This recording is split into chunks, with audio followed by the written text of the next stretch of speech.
Assalomu alaykum. Men Karimov Farangiz Sharof Rashidov nomidagi Samarqand davlat universiteti Urgut filiali 2-bosqich talabasiman. Bugun biz sizlar bilan o'qituvchining professional malakasi mavzusini ko'rib chiqamiz. Bugungi mavzuimiz quyidagi rejalardan iborat. Birinchi rejamiz pedagogik faoliyatda professional malakalar turlari. Ikkinchi reja metodik malaka va uning o'qituvchilikdagi roli. Uchinchi reja kommunikativ malakalar va uning o'quvchi bilan muloqot madaniyati. Mavzumizni boshlaydigan bo'lsak, pedagogik faoliyat bu o'qituvchidan nafaqat bilim, balki keng ko'lamdagi amaliy ko'nikma va malakalarni talab qiladigan jarayondir.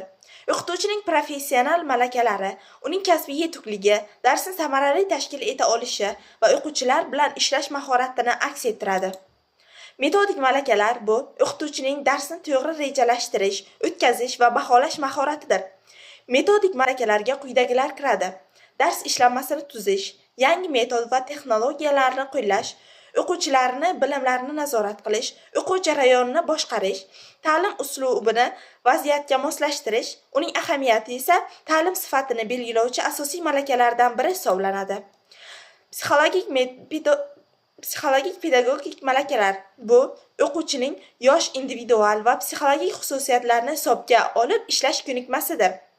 O'quvchilarning psixologik holatini tushunish, motivatsiya yaratish, sinfdagi psixologik muhitni boshqarish, individual yondashuv. Buning ahamiyati esa har bir o'quvchining imkoniyatini ochishga muhim rol o'ynaydi. Kommunikativ malakalar o'qituvchi, ota-ona va hamkasblar bilan samarali muloqot qila olish qobiliyati. Tashkiliy malakalar esa sinf va o'quv jarayonini to'g'ri tashkil qilish, tartibni saqlash ko'nikmalari hisoblanadi. Metodik malakaga esa bu o'quvchining dars jarayonini ilmiy, pedagogik talablar asosida to'g'ri rejalashtirish, tashkil etish, o'tkazish va baholash bo'yicha egallagan kasbiy ko'nikmalar majmuidir. Oddiy qilib aytadigan bo'lsak, metodik malaka bu o'qituvchining dars berish mahoratidir. Metodik malakaning asosiy tarkibiy qismlari quyidagilardan iborat. Birinchisi darsni rejalashtirish ko'nikmasi, ikkinchisi ta'lim metodlarini tanlay olish, uchinchisi darsni samarali o'tkazish mahorati, to'rtinchisi baholash malakasi, beshinchisi esa ta'lim texnologiyalari bilan ishlash. Metodik malaka o'qituvchining professional o'sishi va pedagogik muvaffaqiyatining eng muhim omillaridan biridir.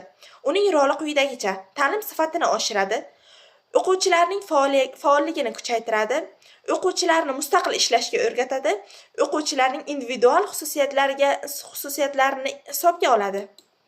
Kommunikativ malakalar esa bu o'quvchi, ota-ona va hamkasblar bilan to'g'ri, samarali, madaniyatli muloqot qila olish qobiliyati majmuidir. O'qituvchining asosiy kommunikativ malakalari quyidagilardan iborat. Birinchisi nutq madaniyati va tushuntirish ko'nikmasi. Ikkinchisi eshitish, ya'ni tinglay olish malakasi. Uchinchisi empatik malaka, ya'ni hamdardlik qila olish malakasi hisoblanadi. To'rtinchisi esa konfliktlarni boshqarish malakasi. Beshinchisi esa persuaziv malaka, ya'ni ishontirish malakasi hisoblanadi. Bugungi mavzumiz shulardan iborat edi. E'tiboringiz uchun rahmat. Xayr, salomat bo'ling.